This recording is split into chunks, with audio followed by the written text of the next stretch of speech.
Okay, so I know you are all very, very sad that we had to miss class last week. I can see it in your faces how happy you are to be back in class this week.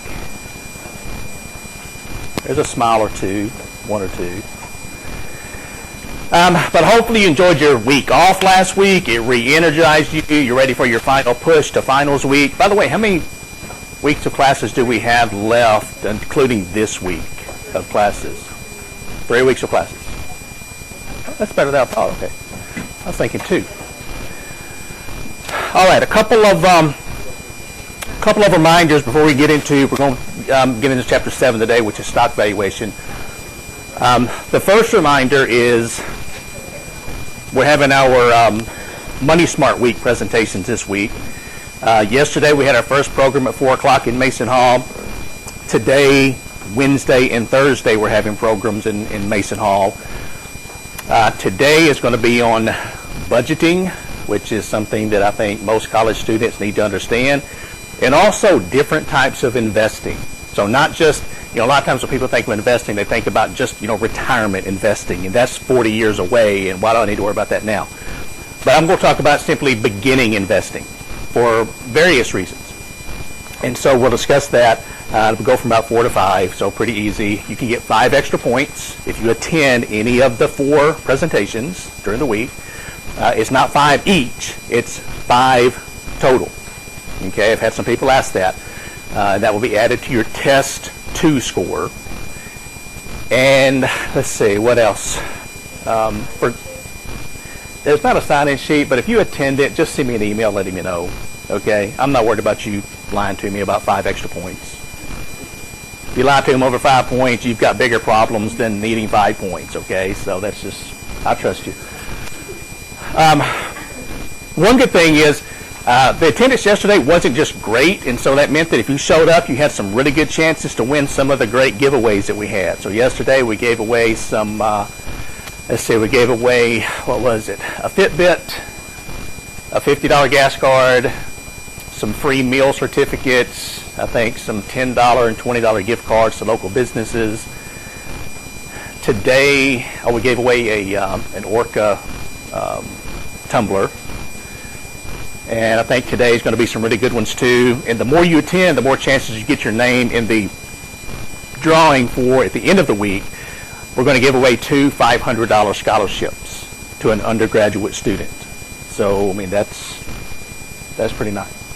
We've also got, I think, on Thursday maybe, Wednesday or Thursday, a mini iPad we're giving away, and just some other things. So, again, it's pretty, the knowledge itself is worth the price of attendance, okay? But you get all this free stuff, so that really helps out. One other thing that I wanted to remind you of is, by the way, if you're listening to this, if you're in the online class and you're listening to this, it works the same way if if you're not here on campus, if you can't attend, if you do something else in terms of job training, some type of attending a professional event, just about anything, I will give you the extra credit, okay? But for the on-campus students, I'm really pushing you towards attending these events. I think it's worthwhile. One other thing that I want to remind you of, and you will hear me say this again at least 2 or 3 times before the end of the semester, your grades on Canvas. So far we've had 3 quizzes, I think. Is that right? 3 quizzes and 2 tests. The quizzes and tests on Canvas are weighted evenly. So a test which counts 28% of your grade, or 26%, whatever it is weighted the same as a quiz that counts just 6% of your grade. And so when you look at your grade on Canvas, if you've made, for example, hundreds on all 3 quizzes, and then made lower grades on the test, your average will be artificially high compared to the formula that we use in the syllabus, which is 26% for each test, 6% for each quiz. For 3 quizzes, I drop the lowest quiz grade. Every semester, I get emails from students when the grades come out that say, I had a B on Canvas, but when I got my grade, I had a C in the class. Well, that's why I'm telling you this, okay? You can use the formula in the and I'll show you how to do this really quickly, so if you're curious about what your grade might be, it's pretty simple. Let me bring this up. And I'm trying just to alleviate some stress on your part because, again, I get questions about this every semester and I don't want any surprises. So your grade is going to be equal to whatever you made on test 1 plus any extra points plus any bonus points. Okay, so add all that together, multiplied by, and I think I'm just going from memory here, but I think it's 26%, plus test 2 plus any bonus points, any additional points, whatever, times 26%, plus, now this is where you have to estimate, okay? This is going to be your final exam, which is test 3. So it's going to be the final, actually there should be 2 of these here, plus, well that should be an L, plus the bonus test. I said the bonus test is going to be 15 questions. They're worth 1 point each. You can make up to 15 additional points added to your final exam grade. Can it go above 100? Do what? It can go above 100? It can go above 100. The bonus test is going to be the same day as the final. So you'll have two tests that day. You'll have your regular final, 50 questions. You'll take it, and then you'll turn it in. I'll give the bonus test. It'll be 15 questions, 1 point each. You'll take that, and you'll be finished. So you can make, at least theoretically, 115 on your 100-point final. Okay? And you're going to multiply that by 0.26. And then you're going to add in your quiz grade. So it's going to be quiz 1 times 0.06. Then these are going to be your 3 highest quiz grades. Plus quiz 2 times 0.06 plus the highest of the 3 quizzes, quiz 3 times 0.06 plus 4. The 4 points are your attendance, participation, whatever. If you've noticed, I haven't taken attendance all semester, so I'm assuming since I haven't taken attendance, I'll get the full 4 points for attendance and participation. That should equal, if you add up 26, 26, 26, 6, 6, 6, and 4, that should equal 100%, I think. You don't have to. I would take it just to help you prepare for the final, but yes, if you made 100 on all 3 quizzes, you've got the highest score you can get, and you don't have to worry about taking the 4th quiz.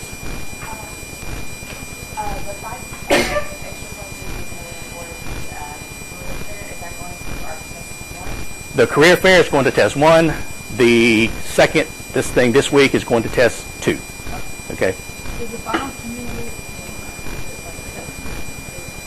No, it's just test 3.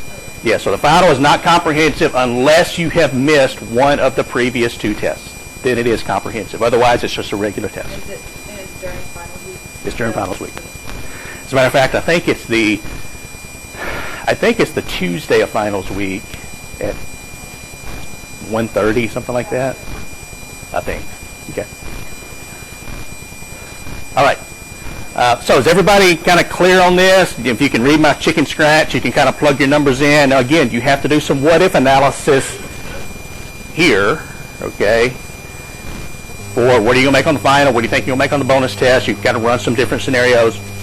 And also, depending on if you've had a low quiz grade and you're thinking you're going to replace that with a higher quiz score, then you can plug that in. But this is where your grade's going to come from. So this is going to be different than what's on Canvas. You can go through the calculations right now and take a look at it. And you can see that. But I'm just trying to help you out because, again, this tends to be, not everybody, but a few students, they think they've got a grade that they don't have, even after I've told them several times during the semester, I cannot weight them correctly in Canvas. It's not that I don't want to, it's just Canvas won't accept that. All right, so is that all the housekeeping we need to do before we talk about stock investing and making you a millionaire one day? All right. Then, all right. So now, we're moving from bond valuation, which was Chapter 6. And with bond valuation, we used our financial calculator to calculate the present value of a bond's future cash flows. The cash flows were interest payments and the par value when the bond matured. And we simply brought all those back to today's dollars using a certain discount rate. And that was what the price of a bond should sell for.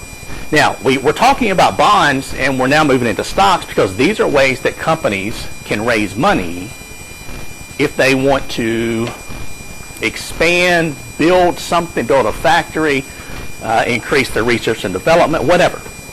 But these are also items that you can invest in, either in your retirement plan, just as an individual investor, whatever. So when it comes to stock and bonds, we talked about this a little bit in chapter 6. Bonds are a form of debt. So we said bonds are simply borrowed money. So if a corporation issues bonds, they are borrowing the bond purchaser's money for a certain period of time. 5 years, 10 years, 20 years, 30 years, whatever. Stock is a form of equity. And equity implies ownership. So if you own shares of stock in a company, you can legally say you are the owner of that company. You might not be the entire owner, but you're a partial owner of the company. And that becomes important because as we're looking at stocks and bonds, if something happens to go wrong, and we'll look at this in just a minute, but if something happens to go wrong and the company goes bankrupt, then depending on if you're a bondholder or a stockholder, you're going to be paid off in a different order. Now, these are some of the key differences between bonds or debt and stock or equity. For example, bondholders typically don't have a voice in the management of the company. Stockholders, through voting, can control sometimes what happens within a company. The claims on income and assets, if there's something wrong, debt holders are paid before stockholders. The maturity. Bonds have a stated maturity. Stock does not have a stated maturity date. Okay, at least theoretically it can go on forever. And then tax treatment. With debt, when a company pays interest on its bonds, there's an interest deduction, so it reduces the taxable income.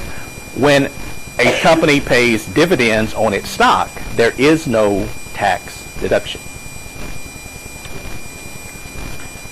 And this kind of sums up what I've just talked about. Stockholders are owners of the firm. They have voting rights, and debt holders, basically, they don't have any voting rights, but they have a contract with the company. So the difference is when it comes to, for bondholders, interest payments are mandatory. Companies cannot miss interest payments. If they do, typically they go into default on the bond issue, which means all of their debt can be called at one time. When it comes to stock dividends don't have to be paid. If a company has a bad year, they can simply say, look, stockholders, we had a bad year financially. We're not paying you your dividend this year. And that's all there is to it. Okay? In some circumstances, they don't even have to go back and make it up.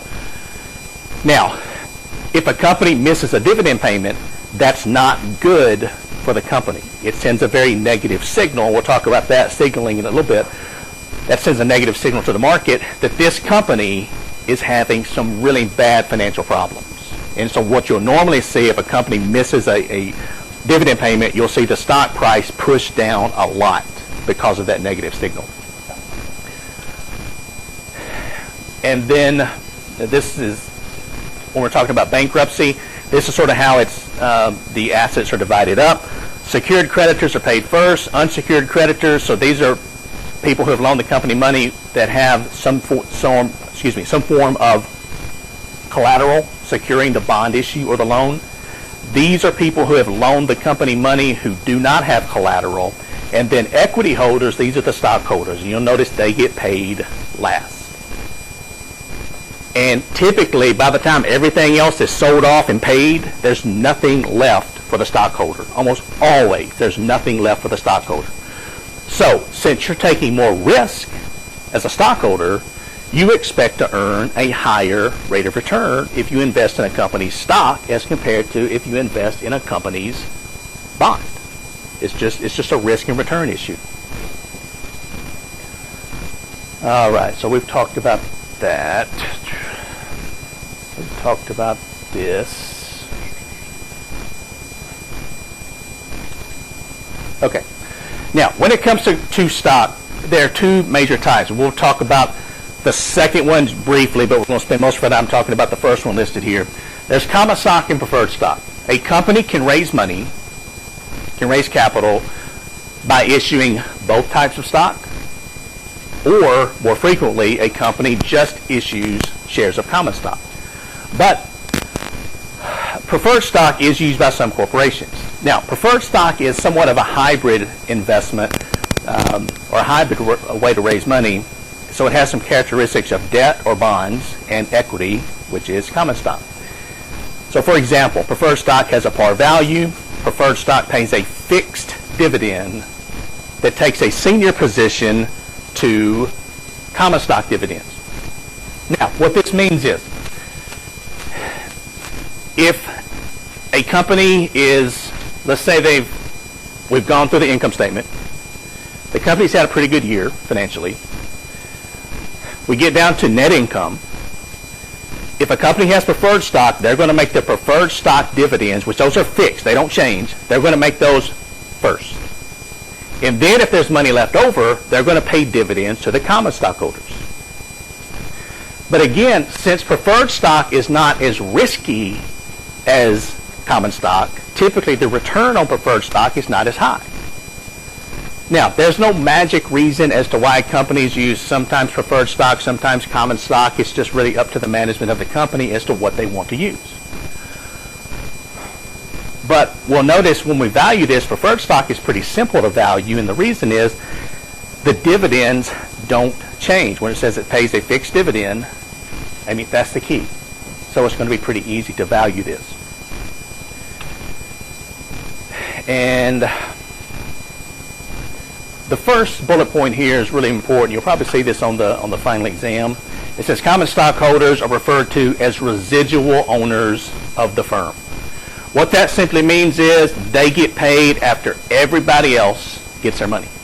They get what's left over. They get the residuals. And as I said earlier, typically there is no residual left. So if your company goes bankrupt and you own common stock in that company, guess what your common stock is going to be worth? Nothing. That's exactly right. Zero. Okay. All right. I'm going to jump through some of these. Some of these you can just take a look at yourself. Authorized shares. I mean, a lot of these are pretty much common sense. How many shares the company have authorized to distribute. Outstanding shares. That's how many shares they've sold. Treasury stock. Treasury stock typically, now it's not always this case, but typically treasury stock are shares that the company has bought back from shareholders. Now, somebody tell me, why would a company want to buy back its shares of common stock that are owned by other people? Do what? Okay, possibly they can bring it back its treasury shares. Okay, they might want to resell later. Okay, what other reasons?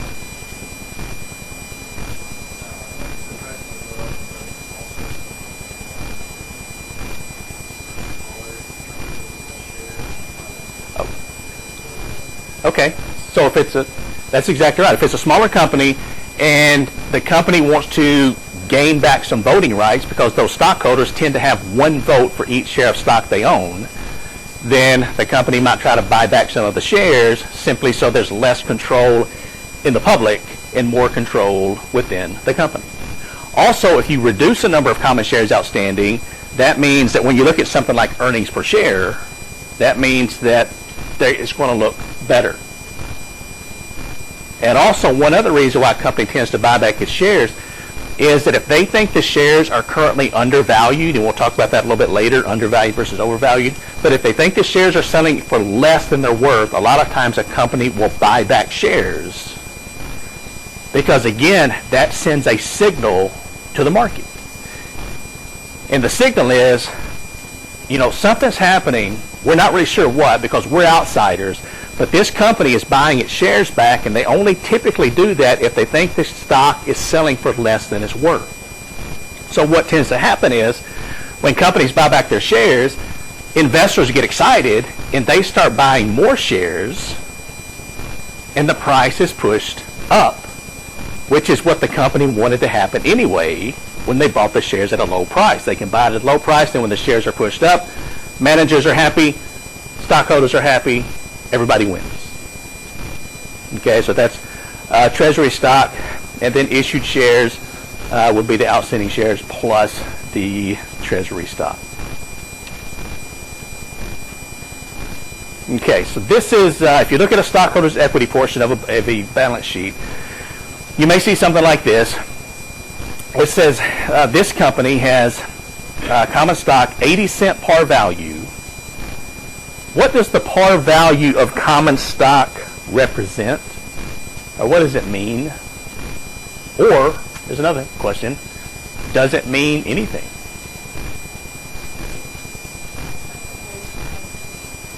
Is what?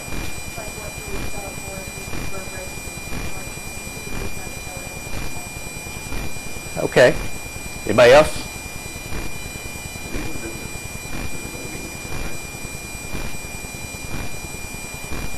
Any more answers before I... Okay. In reality, the par value of common stock basically means nothing. It's a bookkeeping entry. It has no bearing on what the stock sells for. It has no bearing on what the stock will sell for in the future. Some people say it's the lowest price a stock can sell for. That's not true because stock can go to zero. I mean, it can only go to zero, but common stock can go to a value of zero. So it's a bookkeeping entry. Now, if you take a look at the par value, the total par value on the shares issued, and what's called the paid-in capital in excess of par, if you add these two numbers together, the $63 million plus the $12 million, that equals $75 million. This is how much the company raised when they initially sold their common stock. So we can tell if we take a look, and let's see, they've issued 15 million shares, they raised a total of 75 million. So if we take the 75 million shares, or excuse me, $75 million divided by the 15 million shares, that means that the stock originally sold for $5 per share. They sold 15 million shares, multiplied by 5. That should be our $75 million that we raised. And it was just split up this way, 12 and 63. Again, there's no magic number for that. Now, this company also has retained earnings of $31 million. What are retained earnings? We talked about this back in chapter 3. Where does this come from?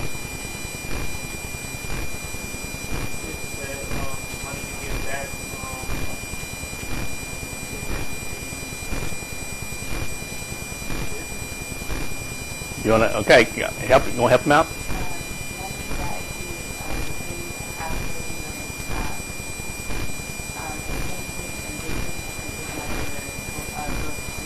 Okay, that's exactly right. What retained earnings, that's simply a company savings account. So when they have net income, and then they pay when they have net income, they can do two things with that. They can either pay dividends with it, stock dividends, or they can put it in retained earnings, which is a savings account to use later. And so this $31 million, this is what the company has piled up in savings for however long it's been open. Okay, it doesn't tell us how long the company's been open. We don't care. It doesn't matter. They've saved up $31 million. So they've got a total of $106 million of stockholders' equity.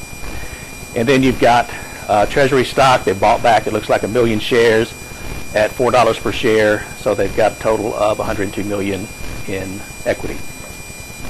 Okay, so that's what a stockholders' equity account would look like. And as I talked about here, typically each share of common stock has one vote. So if you own 20 shares of common stock in a company, whenever it comes time to, for example, vote who's on the board of directors, you get 20 votes. If you own 1 million shares, you get 1 million votes. And this is how large stockholders tend to control what happens within a company. Because if you own enough shares and you have enough votes, you can put the people that you want on the board of directors, and the board of directors are the ones who run the company. They hire the president, they put the different policies in place, and so if you can control who's on the board, you can control the entire corporation, And you don't have to own all of the shares. You just have to own enough shares to control who gets voted onto the board. And so that's what you hear a lot about in the news. For example, sometimes you hear the term activist shareholder. And you'll hear that a company has an activist shareholder on this board. Typically, an activist shareholder is somebody who has purchased a lot of shares of the company. They don't think the company is being run correctly, and so they start using their voting power to make changes in the company, even though they're just a stockholder. But they've acquired enough shares that they can put a lot of pressure on the management of the company to make the changes they want. Because again, we talked about this back in chapter 3. If I'm upset, let's say I own a lot of shares of a corporation, 20% of a corporation, let's say, and I'm not happy about the way it's run, if I dump 20 million shares into the market all at once, it's going to push the price of the stock down. And if I'm the president of the company and I'm counting on my bonus, a lot of my bonus being in stock options, I don't want to see the price of the stock going down. I want to see the price of the stock going up so I can make a lot of money. So activist shareholders, and if you look up that term, and it's in the news about every week, some company's got an activist shareholder who's not happy about the way things are being run. They're simply there to either try to take over the company or to cause changes in the way the company is currently operating. All right, so buying and selling stock. There's a couple of terms here you need to be familiar with. An undervalued stock, this is something that investors want to purchase. So when we're looking for stock, we're trying to find, just like anything, I mean, if you're out shopping, don't you like it when you find a pair of shoes that are selling for less than you think they're worth? Or if you buy a car that you think is less than it's worth? Well, with stock, it's the same way. We're looking for stock that is selling for less than we think it's worth. So if we buy it at a low price and we hold on to it and the price increases, we can sell it and make a profit. On the other hand, you may have overvalued stock. Now, overvalued stock, of course, you wouldn't want to purchase this, but if you currently own stock that you think is overvalued, that's what you want to sell. You want to sell it now before everybody else realizes it's overvalued and the price drops down and you lose your potential to make a profit. Now, we're going to talk about this overvalued versus undervalued a little bit later because some people actually don't believe that there are ever undervalued or overvalued shares of stock. Okay, and that gets into something called the efficient market hypothesis, which we'll talk about a little bit later in this chapter. Okay, so different stock market transactions. You need to know these for the test. There's 3 different ones listed here. One's called a primary market transaction. This is when additional brand new shares of stock are sold by a company that has already issued shares of stock. So, if I'm Apple and I need to raise money for whatever, I can issue additional shares of stock. Now, Apple has already sold lots of shares of stock, so this would be a primary market transaction. They're simply selling additional brand new shares of stock. The second type listed here is a secondary market transaction. This is simply where you're buying and selling previously owned shares of stock. So if I log into my Scottrade account today and I buy 100 shares of Walmart, that is a secondary market transaction. These shares of stock were owned by somebody else. They've already been issued. Think of it as a used car lot versus a new car lot. With a used car lot, somebody else has owned that car. You're simply buying it from somebody else. With a secondary market stock transaction, it's the same thing. I'm buying shares of stock from somebody else. I don't know who owned it. I don't care who owned it. They wanted to sell it. I wanted to buy it. We came together and made a transaction. And the other one listed here is what's called an IPO. And this stands for Initial Public Offering. This is when a company sells stock to the public for the first time. So another name for this is simply going public. There have been, it depends on the economy as to how many IPOs we have. Normally when the stock market is doing really well, you have a lot of private companies going public because they know they can sell their shares of stock at a higher price. And so over the last several years, we've had some huge IPOs. Facebook, one of the biggest ones in history. Twitter, huge IPO. What was Alibaba? Is that one of them? That was the Chinese company that went public. It's kind of like the Amazon.com of China. That was a huge IPO when it went public. Now, the thing with IPO shares is if it's a company that people think is just really going to take off, like a Facebook or a Twitter, everybody wants to buy shares of that IPO. Because what normally happens is when you get the shares at a lower price, and then demand pushes the price up, and so you can sell and make a profit really quickly. But what normally happens is with an IPO, if we take a look at this, and let's say this is let me just draw a sort of a graph here. And so let's say this is time and this is price. What normally happens is, let's say that I'll use Facebook as an example. Facebook, when it went public, I want to say it sold for $35 per share in its IPO. Okay. So this is the Facebook IPO. So it was issued the first day, $35. So this is the first day, second day, third day, fourth day, etc. What normally happens is on the first day, when an investment bank helps a company go public, especially when it's as big as Facebook was, the investment bank calls their best customers first and gives them a chance to buy shares at the IPO. So they're going to call people and investment firms and mutual funds who are going to buy large amounts of the stock. And what happens is most small investors, for example, myself, you don't get called for a Facebook IPO. So what happens is once all these shares have been sold, then some of the people who initially got in, they start selling and demand exceeds the supply when they start hitting the market the first day that they're trading. And so what you see happen is the price of the stock starts increasing. And I think for Facebook, it jumped up to around on the first day, I think it jumped up to around somewhere around $41 per share in the first 4 or 5 hours of trading. Now that's pretty good. If you calculate the percentage return, if you bought it for 35, you sold it for 41 after owning it for 4 hours, that's a good return on your money. But what happens is normally, and there's been lots of studies done on IPOs, is what will happen is it'll jump up, and then once all the small investors start jumping into the market to buy it,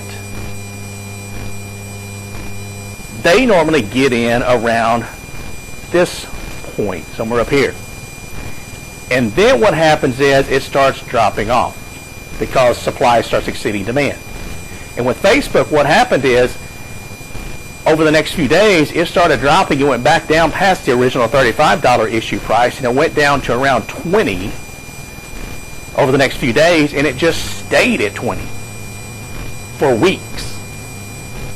So the people who got in at 41 watched their investment go down to be worth $20 per share, and they weren't really happy about it. But that's normally what happens. The insiders get in, they make money. The small investors, they buy at a high price, it drops off, and they just have to be patient and hope it goes back up in value. Luckily with Facebook, it has gone back up in value. So if you were one of the ones who waited on the IPO and you let it drop off and you bought at 20 and it's currently selling at $100+ per share, you're pretty happy right now about that. But again, let me give you a reminder of how this works. Because what will happen is one day your phone may ring and somebody calls you about an IPO. And they say, look, we've got this great company going public. We're offering shares for sale at a certain price. Would you like to buy some shares?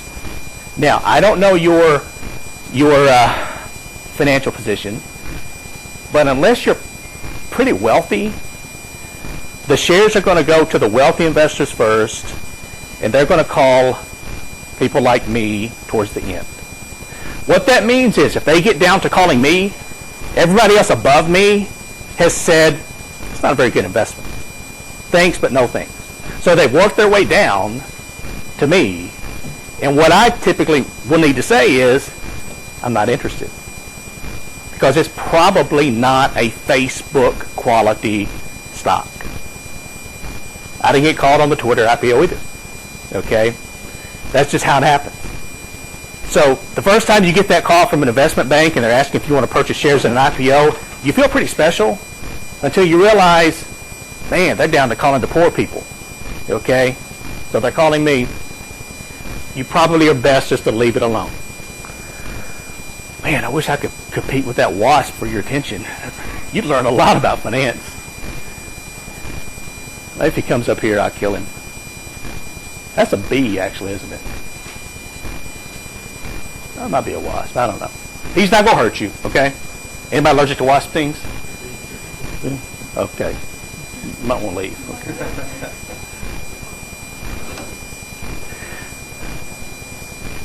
All right. So, here we are. Now, when it comes to valuing a share of stock, we don't have enough time in this. If we spent all 16 weeks of the semester talking about stock, we still couldn't cover it all. And so we sure can't cover everything in a couple of class periods. So this is just a basic introduction to stock valuation, investing. Some of you get interested in this, and that's fine. If you want to come to my office, and we can sit down and I can go through. And matter of fact, in here we will do this a little bit of how you buy stock, how you sell stock, how do you open up an account, that type of thing. I'll be happy to do that with you. But this is just an introductory to stocks and stock valuation. But these are some of the different models. We're going to focus on the first one listed here, what's called dividend growth models in class. But there are also models called free cash flow, book valuation, liquidation, and PE multiples. You need to read these on your own because there probably will be one or two questions about this on your final exam about alternate methods to value stock. Now, this is our starting point here. What this says, this formula, this says that the intrinsic or the theoretical value of stock, the price at time period 0. So this little hat, okay, I call this P hat, this is the price of the stock today, is equal to the next dividend to be paid by the stock. Now this is just like a bond. Remember, the bond paid interest payments. Stocks paid dividend payments. So it's the dividend to be paid in the first year divided by 1 plus the required return raised to the first power, plus the dividend in the second year divided by 1 plus the required return raised to the second power. And you'll notice we're simply going to keep going with this. Dividend 3, dividend 4, dividend 10, dividend 20, dividend 50. We're actually taking this out to dividend infinity because we said stock doesn't mature. So theoretically, it's going to pay dividends forever. And we would simply add up the present value of all these future cash flows, these future dividends, and that's what the stock should be selling for right now. What about companies that don't pay dividends? Well, if it doesn't pay dividends, then we have to make some adjustments to the model. Okay? Because sometimes a company will miss dividends. And again, this dividend discount model, this is our starting point, is actually more technical than this, but we're just going to assume that a stock is paying dividends. And the only thing we're interested in is, are the dividends growing? Are they increasing or decreasing? Or are they not changing? Those are going to be the only two, in this class, the only two things we're going to cover. This is actually an even cash flow. Okay? But the great thing about this is, because it says the future cash flows come from two different areas. One is dividends, which is listed here. The other is a capital gain or capital loss. That means the price of the stock increasing or decreasing. And so based on this and based on this model, what you'll notice is once you get very far into the future with your dividends, they don't add much to the price. For example, if you go to dividend, let's say a stock pays a dividend of $1 per share. So if we take our present value formula of $1 dividend divided by 1 plus, and let's say the required return is 12%, and let's go out to year 50. So this is the dividend paid in the 50th year. If you do the math on that, you're going to find out that this dividend adds about 1 cent to the price of that stock when we plug it into this model. So it will be D50 divided by 1 plus 0.12 raised to the 50th power. It adds very little. So knowing that, what we can do is we can break this model down into two different models based on the growth of the dividends. The first one listed here is what's called a zero growth model. And as the name implies, with the zero growth model, we're assuming the dividends of the company don't change. They stay the same year after year after year. So if it pays a dividend of, in this case, this stock is paying $2 per share dividend. If it pays $2 this year, it's going to pay $2 next year, $2 10 years from now, $2 50 years from now. It's not going to change. Now, basically what we're doing here is we're valuing this like a perpetuity, which means it's going to pay, remember, perpetuity back in chapter 5 was a cash flow that lasted forever. So this dividend, this same dividend, is expected to last forever.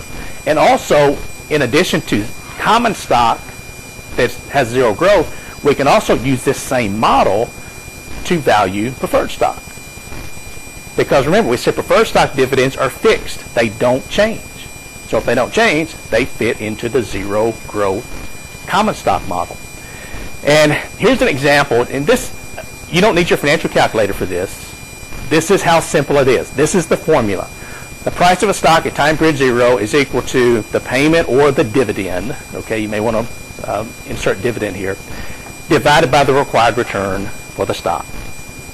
This stock in our example pays $2 per year dividend. It has a 13% required return, so we just plug the numbers in, $2 divided by 0.13.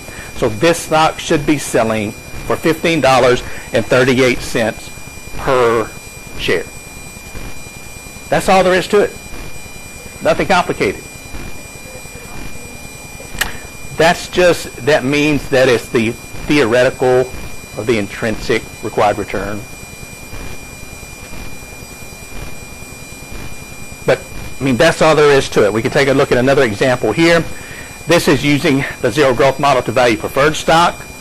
It says the preferred stock pays a dividend of $5 per share. This is fixed. It does not change, and the required return is 10%. So we would use this as the value of preferred stock is equal to the dividend divided by the required return. 5 divided by 0.1 means the preferred stock should be selling for $50 per share. So is everybody following this? Pretty simple, pretty straightforward. Now, the second model is where we assume that a stock's dividends are growing at a constant percentage each year. So that's why we call it the constant growth model, or another name for it is the Gordon model, named after the person who came up with this. And with this, again, it's really simple. A stock's dividends may be growing at 3% per year, or 4%, or 10%, or 20% per year, whatever it is. We're simply assuming that that growth is going to continue into the foreseeable future.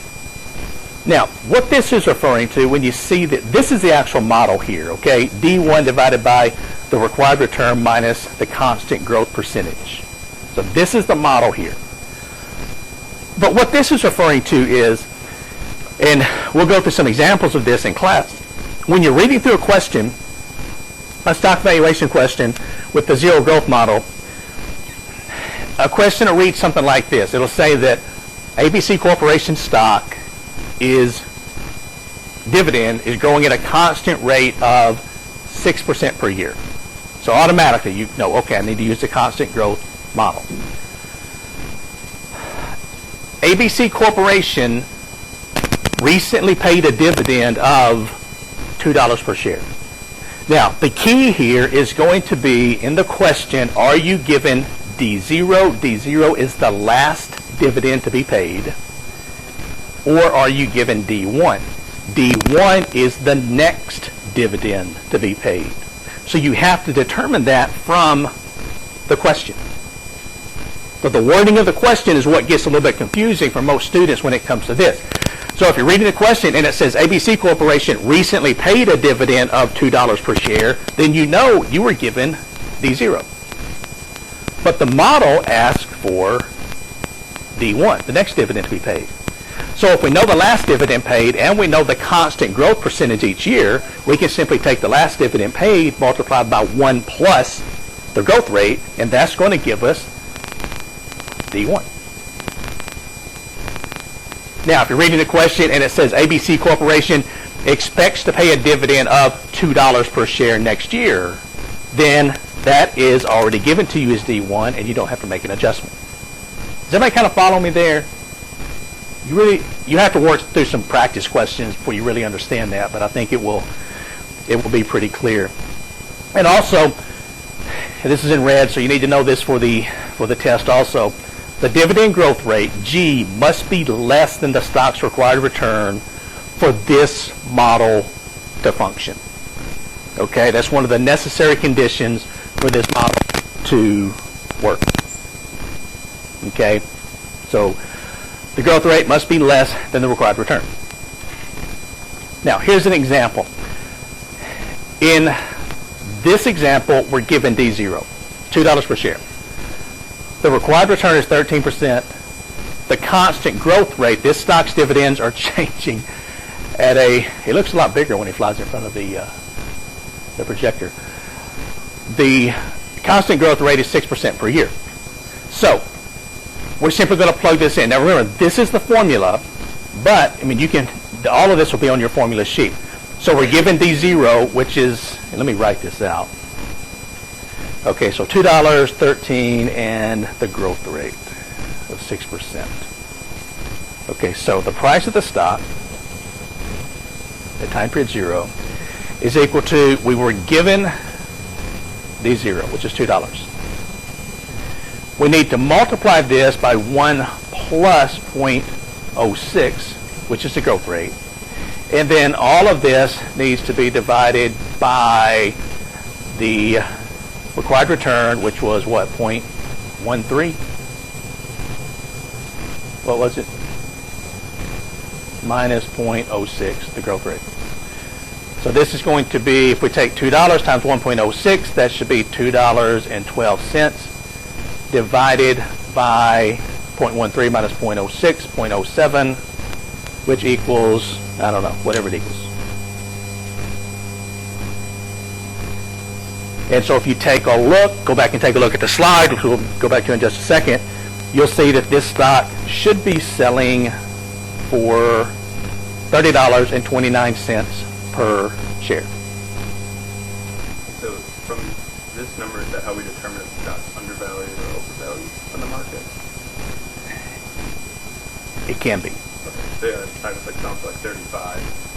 This price set up. If it was selling for $35 and it was actually worth $30.29, you would know the stock is currently overvalued because it's selling for more than it's actually worth. If it was selling for $25 per share, and you went through these calculations and you said, hey, I think it's worth $30 per share, then yes, that would be an undervalued stock and that would be one you would want to purchase. Yeah, that's exactly right. But again, keep in mind, this is just one method of valuing stock. And so there's lots of little tiny factors that go into actually determining what you think a stock is worth. And what you think a stock is worth is going to be different than what I think a stock is worth. That's why people buy and sell stock. Because if I buy shares of a company stock today, those are shares that somebody wanted to sell because they thought, they were ready to get rid of it. Maybe they thought it was overvalued. I look at it and I think it's undervalued. So it's simply a difference of opinion as to what makes our stock markets operate. If everybody thought the same way, nobody'd ever buy or sell. So in this case, you don't have to do this on the test, but I wanted to just kind of show you how this works. The percentage yield on this stock was set as 13%. This is a required return. And it comes from two different areas. Just like with the bond, With bonds, we had an interest rate yield. With stocks, we have a dividend yield. And then we have a capital gain or capital loss yield. So in this case, the dividend yield on this stock makes up 7% of the return. The capital gain yield makes up 6% of the return. So if we add these two together, we come up with our required return of 13%. Now, there also is a third model called a couple different names. It's called the non-constant growth model. It can be called the supernormal growth model. This assumes that a stock has some really, really high growth in dividends for maybe 1 or 2 or 3 or 5 years. But eventually that growth is going to level off. Now, in this class, that's a little bit beyond the scope of this class, okay? So if you see something in the book about the non-constant growth model, there's no calculations. You just need to know the first item here. This model is used to value stocks whose dividends do not grow at the same rate. But there's no calculation. So you just need to know the first two, the zero growth and the constant growth model. No non-constant growth. Now, when we're talking about stock prices, there's something called the efficient market hypothesis, and this actually is a 3-part definition of the efficient market hypothesis of what it says. So let's spend just a few minutes talking about this. The first part of the efficient market hypothesis says that securities, and when I say securities, I'm talking about shares of stock. Securities are normally in equilibrium, which means they're fairly priced, and an investor cannot beat the market except through good luck or inside information. So the first part of this efficient market hypothesis says our stock markets are so efficient at setting the price of a stock. A stock's price is never overvalued or undervalued. It's selling for exactly what it should sell for at any second during the trading day. Again, is that true or not true? We'll have to talk about that a little bit further later. The second part of the definition says that stock prices at all times reflect all public information, and prices react swiftly to new information. So what this means is, if there is some news flowing into the market, a stock's price is going to increase or decrease, or there's no change, within initially 5 to 10 minutes. Because it doesn't really define what is swiftly. Prices react swiftly to new information. It doesn't define that. But if you take a look at stock prices, you'll find that with technology today, it's not like it was 20 years ago, where you had to wait until the Wall Street Journal came up the next day to read about what was happening the previous day. Now, we know within 30 seconds if there's been a new E. coli outbreak at a Chipotle restaurant in Dallas, Texas. And if that comes out into the news, what's going to happen to the price of Chipotle stock if there's another news report of an E. coli outbreak? And Chipotle has spent millions and millions of dollars trying to clean this up. What's going to happen to the price of the stock? It's going to go down. That's exactly right. That's negative information flowing into the market. It's going to push the price of the stock down. If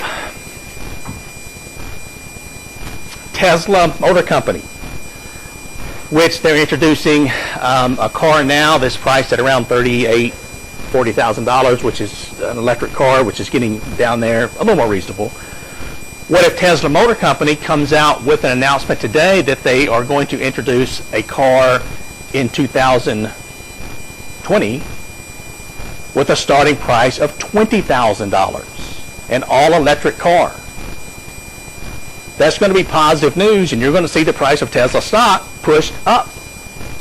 So again, a lot of this is about news flowing into the market. We hear it as investors, and we have to decide, is that good for a company, is it bad for a company, or is it not going to make a difference? And again, we all see that differently. That goes back to what we learned early in the semester when we talked about risk preferences, and we all see that differently. That's what makes the world of investing so exciting. Because again, if we all thought the same, it'd be pretty boring. But we all see it differently. Some of us see an announcement, a news announcement, as an opportunity.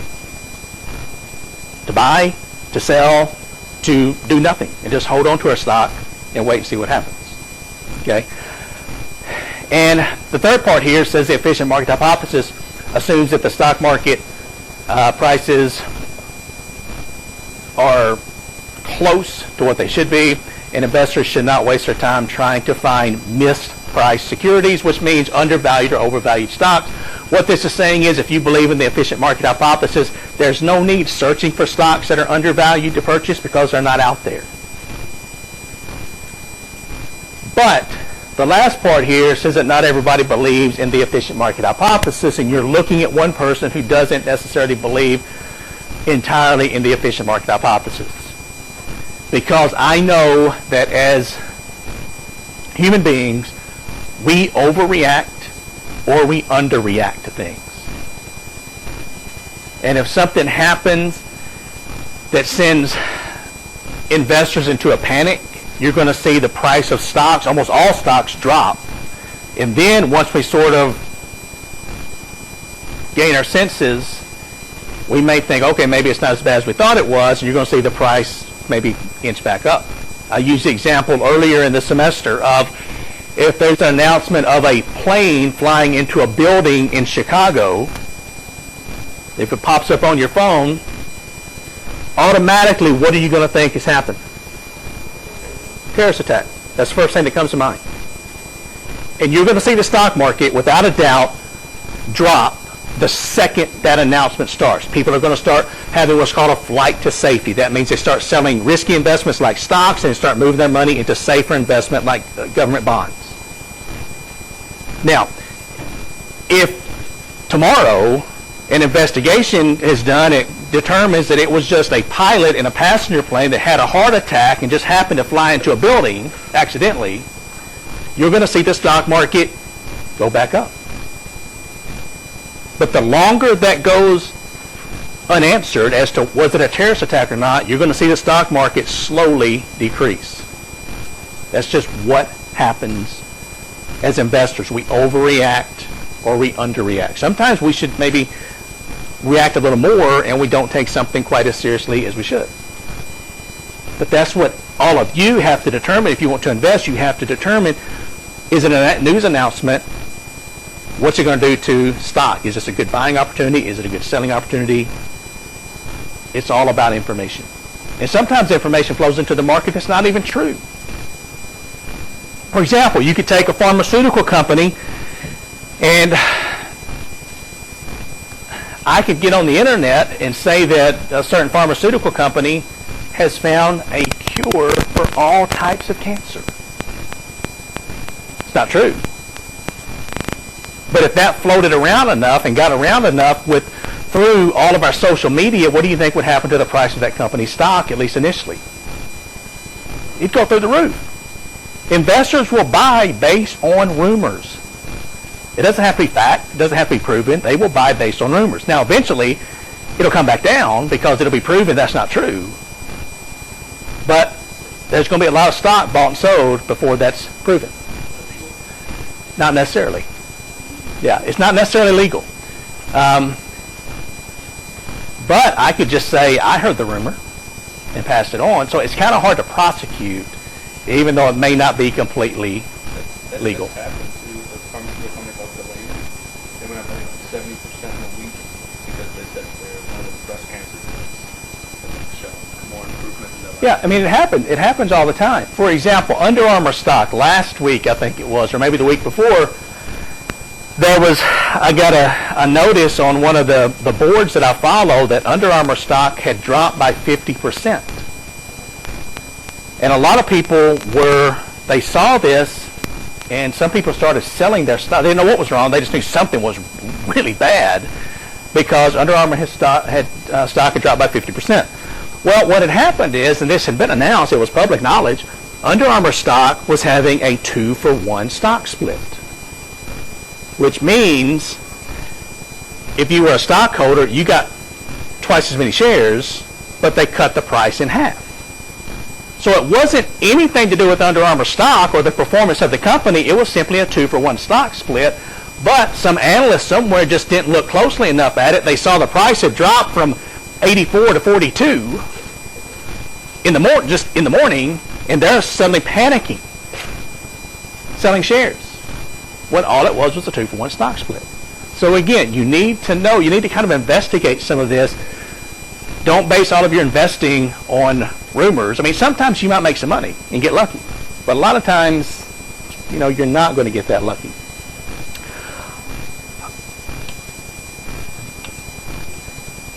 All right. Well, I'm guessing since my computer doesn't want to move, it's a good time to end class, okay? So, what we will do on Thursday is I'm actually going to pull up my Scottrade account. We're going to look at what's called Scottrade's real-time streaming quotes. We're going to look at some stock prices. We're going to look at some stock prices increasing, decreasing. How do you buy? How do you sell? And so this will be real-world information that we'll be taking a look at. So everybody have a good day. Remember, the presentation is 4 o'clock today, Wednesday and Thursday. I'll see you back here on Thursday afternoon.